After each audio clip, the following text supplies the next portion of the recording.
Assalamualaikum warahmatullahi wabarakatuh. Bismillah, innal hamdalillah alladzi haqqa hamdi wa an'ama alaina bi ni'matil iman wal islam. Wassalatu wassalamu ala Rasulillah sayyidina wa habibina wa syafi'ina wa qurrati a'yunina maulana Muhammad khairu khalqillah. Selamat malam sahabat setia Gus Idris Official dimanapun Anda berada. Mudah-mudahan di bulan suci Ramadan ini kita semua selalu diberikan rahmat, dibukakan pintu rahmat sebanyak-banyaknya bagi kita semua. Semoga kita dimudahkan segala urusan kita, dipanjangkan umur kita, disehatkan badan kita, dilapangkan rezeki kita, dan dikabulkan semua hajat-hajat kita. Wa hajati dunya bil maisarah wa hajatil akhirah bil maghfirah. Amin amin ya rabbal alamin. Bulan suci Ramadan, 17 Ramadan, teringat saya setahun yang lalu tragedi tanggal 21 dan 22 Mei. Umat Islam sebagian mengenang sejarah peristiwa besar yang mana tidak akan pernah terlupakan oleh sejarah. Saya berbicara seperti ini tidak memihak siapapun. Saya independen, berdaulat atas jiwa saya sendiri, dan tergugah hati saya sendiri, hati nurani saya sendiri untuk mengkuak daripada Qorin sang mujahid yang gugur di bulan suci Ramadan pas 17 Ramadan dan juga pas mengenang sejarah perang Badar. Kita akan masukkan Qorin ini yang sangat menyentuh hati kita, yang sangat menyentuh hati kita, dan insya Allah penuh dengan hikmah, penuh dengan pelajaran besar. Karena saya nanti akan memasukkan sosok mujahid kecil, dan juga ada salah satu mujahid lagi. Kalau waktunya nanti bisa kita, masih ada waktu. Di samping saya ada Ustadz Farhan, yang beliau sudah bertahun-tahun mempelajari tentang Qorin dan Sukma. Qorin dan Sukma ini lebih halus daripada jin. Qorin dan Sukma lebih halus daripada jin. Jadi pembelajarannya lebih susah, ya, lebih susah daripada melihat jin, daripada melihat alam Abdul Jumud ataupun alam Ahmar. Jadi Anda yang bertanya-tanya seperti apa Qorin, seperti apa Sukma, ya, itu ada sendiri pembelajarannya, ya. Kalau sudah penerawangan dan sudah raga Sukma. Jadi kita, judul tema daripada malam hari ini adalah akhir hayat seorang mujahid. Kebanggaan apa dan kenikmatan apa yang dirasakan oleh seorang mujahid walaupun tidak bisa melihat sampai ke alam kubur, paling nggak bisa menyaksikan di detik-detik akhir hayatnya yang dalam keadaan husnul khotimah. Malaikat yang berada di langit, penduduk langit maupun penduduk bumi, berebut untuk menyambut ruh daripada seorang mujahid atau syahid, ya, orang yang mati syahid luar biasa. Maka Allah akan ciptakan 70 istana di surga. Ya, syahid itu macam-macam, ya. Nanti kalau kita korek, syahid itu nggak harus dengan perang saja, ya. Ada syahid yang matinya karena sakit di perut, orang itu Islam. Itu nanti kalau kita ungkap dalam kitab itu panjang sekali. Kategori orang yang syahid itu seperti apa. Beda dengan orang yang ngebom, ya, ngebomnya ngawur, ya. Temannya sendiri dibom, itu beda, itu bukan syahid tapi syangit itu.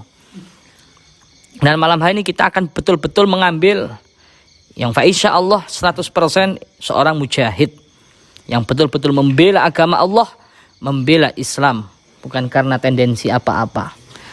Jadi kita akan masukkan sosok mujahid kecil. Ini nggak jauh-jauh, nggak di Palestina, nggak pemirsa. Nggak jauh-jauh di Yaman, di Irak, di Turki, di Afghanistan, nggak. Tapi kita akan masukkan Qorin ada di Indonesia. Apakah kategori mujahid? Insya Allah kita akan langsung tanya-tanya sosok anak kecil tragedi 21 dan 22 Mei silam bulan suci Ramadan. Sudah? Silakan. A'udzubillahi minasyaitonir rajim. Bismillahirrahmanirrahim. Allahumma shalli ala sayyidina Tarik sendiri.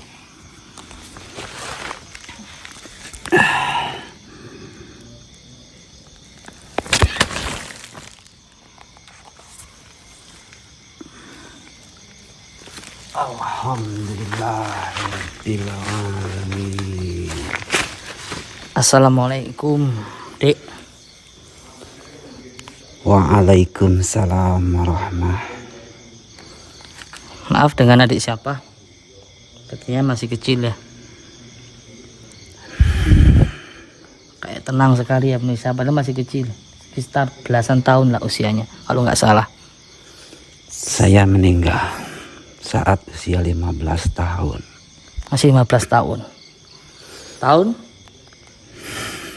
2019. 2019.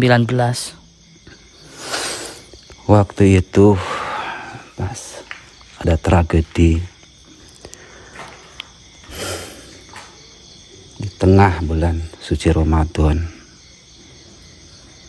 Pas tanggal 22 Mei 2019.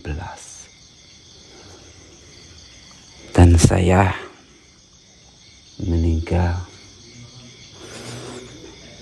daerah Kemanggisan. Daerah Kemanggisan. Iya, Jakarta. Jakarta. Kalau asli kelahiran dari daerah Duri Kepa. Gimana? Gimana, Dek? Duri Kepa. Duri Kepa, Kebon Jeruk, Jakarta Barat. Terus? Alhamdulillah, ini semuanya dengan atas rahmat dan karunia Allah. Saya walaupun umur saya masih kecil, masih muda, tetapi diberikan kenikmatan yang sangat luar biasa. Walau orang banyak melihatnya, meninggal saya kaya bagaimana ya? Karena saya waktu itu tertembus dengan peluru tajam saat ada kerusuhan di jembatan Selipi. Peluru. Itu peluru apa Anda dipukulin? Peluru. Yakin peluru? Iya. Kok yang Dari lengan kanan. Oh, ada pelurunya, betul? Iya, sampai tembus. Yakin? Ya. Kok saya baca di referensi ya di .com itu apa itu namanya, detik.com, sama di referensi di Google, di YouTube. Anda katanya dipukuli oleh oknum-oknum. Apakah benar itu? Seorang anak kecil yang dipukuli oleh oknum-oknum di Masjid Al-Huda kalau nggak salah. Apakah betul atau gimana itu? Memang banyak berita yang simpang siur. Tapi aslinya saya terkena dengan peluru tajam. Nama Anda siapa? Nama Muhammad. Itu nama kebanggaan orang tua saya. Saya diberi nama dengan nama yang baik. Dan alhamdulillah, sama Yang Maha Kuasa dimatikan juga dalam keadaan baik. Alhamdulillah. Alhamdulillah. Kejadian itu pas hari apa? Sampean masih ingat, Dek? Ingat nggak? Hari apa, siang atau malam? Kalau berangkat dari rumah itu siang, jam 2-an menuju ke jembatan Selipi. Pemirsa kalau nggak paham ini kok bisa sahih, bisa dicek ya. Tragedi 21 dan 22 2019. Tragedi Petamburan, tragedi Selipi, itu bisa dicek. Nggak ada media yang masuk. TV-TV nggak ada yang meliput. Padahal korban itu banyak ya. Tragedi 21 22 berapa? Anda tahu nggak? Umat Islam yang mati berapa orang, tahu nggak? sangat banyak. Banyak. Apa 8 apa lebih waktu itu, waktu pas saya kena peluru itu. Coba dikisahkan lagi, mulai jam 2 siang Anda berangkat dari rumah. Iya. Terus anak kecil loh ini pemirsa, anak kecil 15 tahun. Iya. Sekolah kelas berapa? Kelas 2 SMP. Kelas 2 SMP. Bayangkan masih kecil ya, masih lucu-lucunya itu. Teruskan, Dek. Waktu itu saya sama teman saya berangkat di rumah sekitar jam 2-an dan menuju ke jembatan Selipi karena di situ ada kerusuhan. Dan saya tidak merasa takut karena faktornya ya banyak juga masa waktu itu. Dan entah kenapa hati saya terbawa dengan semangat-semangat mereka Membela agama. iya, dan hati saya berkeinginan, dan di dalam benak hati saya yang paling dalam saya mendambakan akan syahid. Padahal Anda seusia segitu ya? Iya, ini mungkin karena kasih sayang Allah dan juga karena doa-doa dari kedua orang tua saya yang mendoakan saya agar saya menjadi anak yang soleh, anak yang berbakti, dan di akhir hayatnya mendapatkan rahmat dan kasih sayang Allah Subhanahu wa Ta'ala. Sungguh sangat tersentuh ya pemirsa, masih kecil, terus Sebenarnya ganteng loh ini ya. Wajahnya seusia saya, layaknya yang lain-lain masih senang-senangnya bermain-main sebenarnya. terus adik kenapa kok sampai Ya, timbul awal semangat jihad itu padahal masih kecil? awalnya saya menuju lokasi itu karena kesenangan saya bermain-main.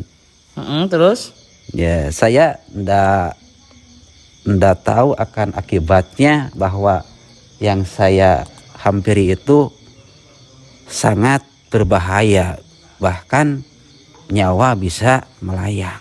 bisa dikisahkan? Bisa Iya. dikisahkan? Iya. Terus kisahkan Dek, coba Dek ceritakan kronologinya, kejadiannya. Iya. Dan waktu saya berangkat pun saya enggak seperti biasanya. Pakaian saya hanya pakai celana pendek saja dan saya pakai kaos itu. Oh, nggak pakai seragam Iya. sekolah? Enggak. Jadi saya layaknya kayak mau main dekat-dekat saja.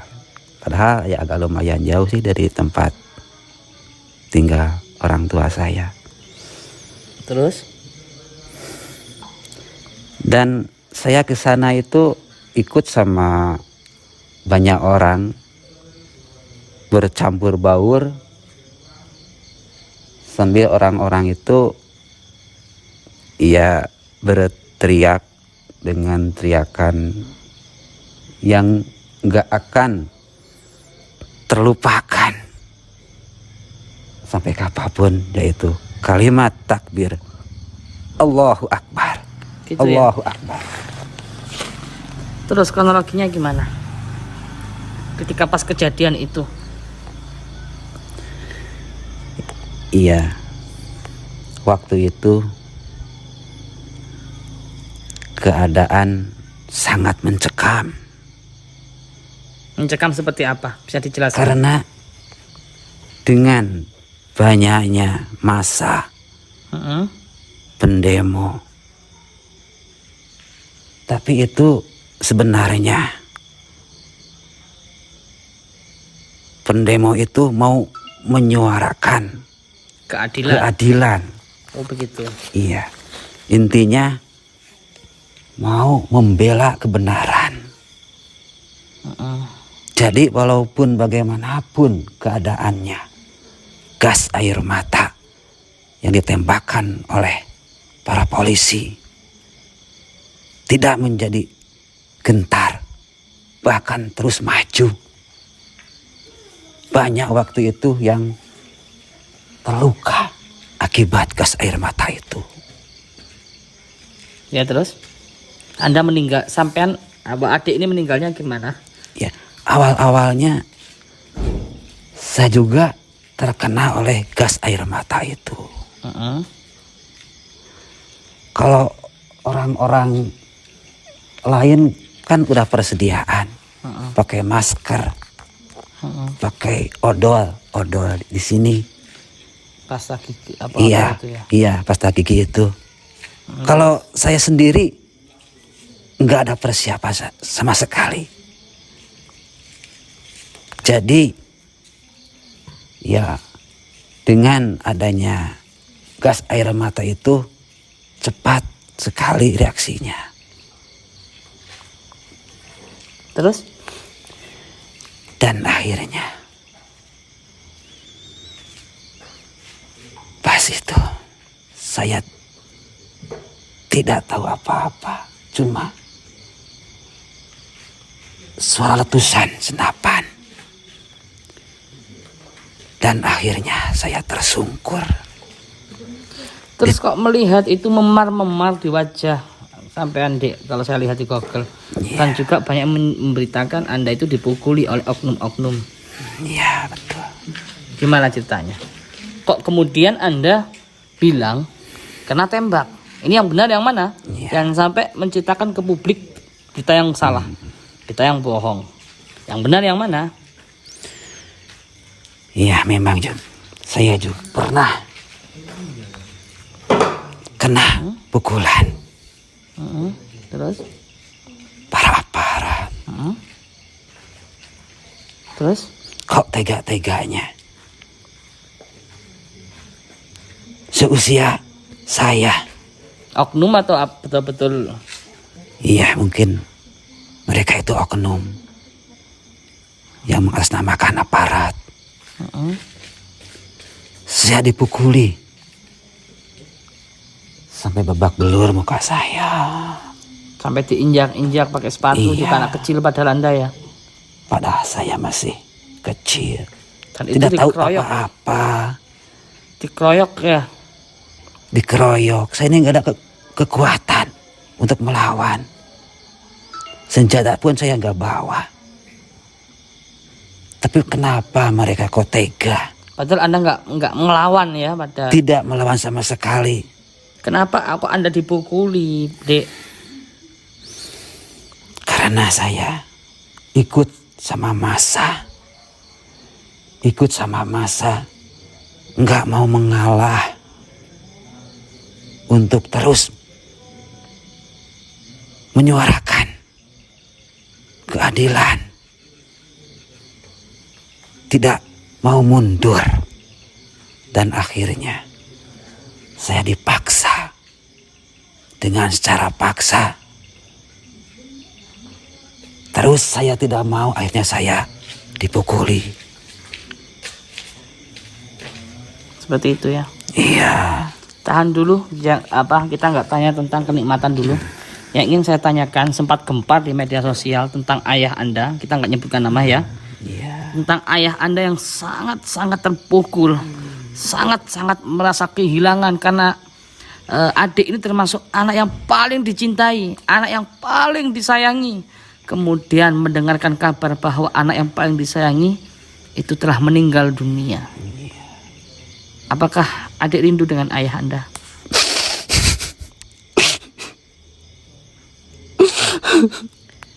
Kalau nggak ngerti kasus ini bisa dicek ya di YouTube ataupun website tentang tragedi 21 dan 22 Mei Jakarta. Cari korban yang anak kecil usia 15 tahun.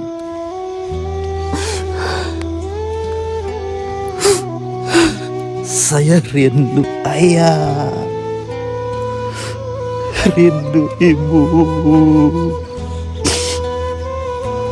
bagaimana mereka saat ini dan bagaimana mereka dikala melihat anak seusiaku.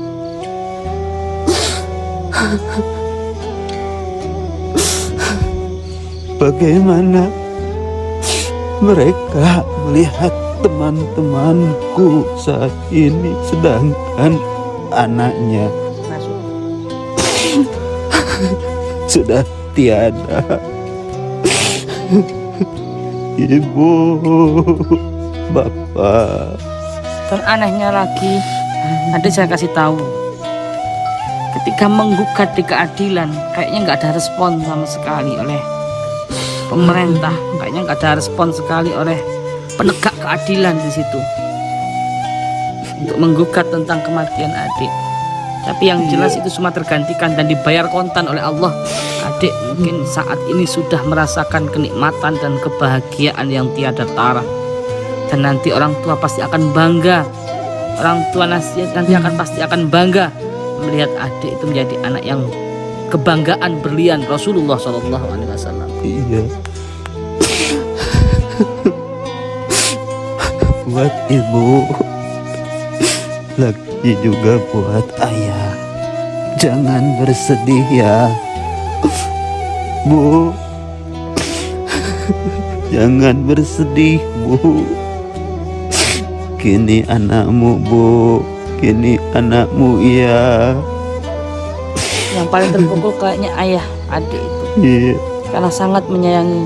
Mungkin kebanggaan ya, akan meneruskan sosok ayah. Betul.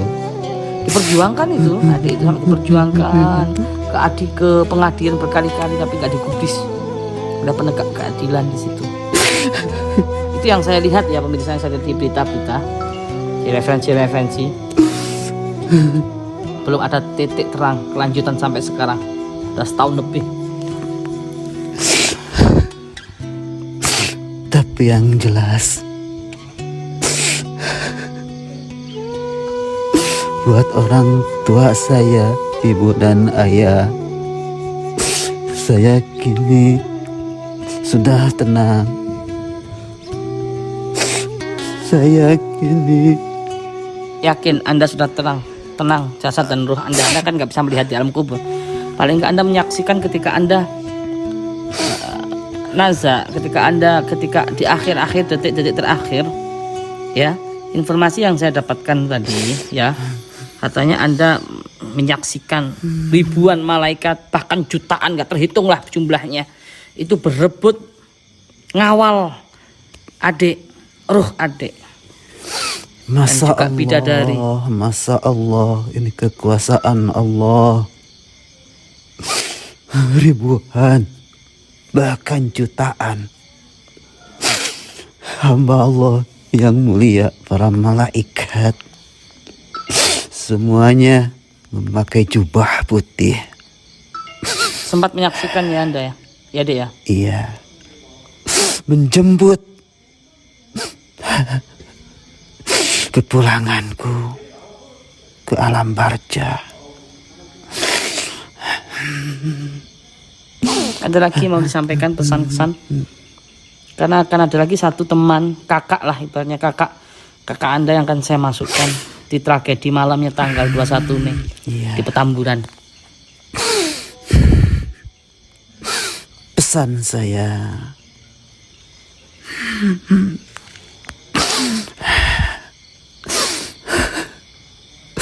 terutama kepada orang tua saya, berbahagialah, jangan terus bersedih, karena saya sekarang sudah mendapatkan kenikmatan dan juga bagi teman-teman sebayaku, ingatlah masa depanmu. Jadikanlah hidup untuk banyak bermanfaat bagi negara, bagi agama, dan bagi umat. Karena di akhir hayat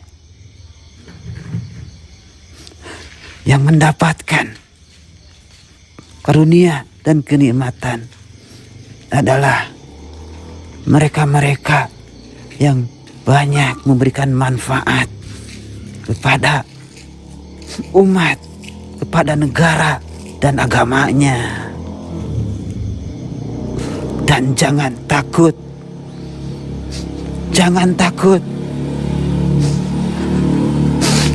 dengan kematian,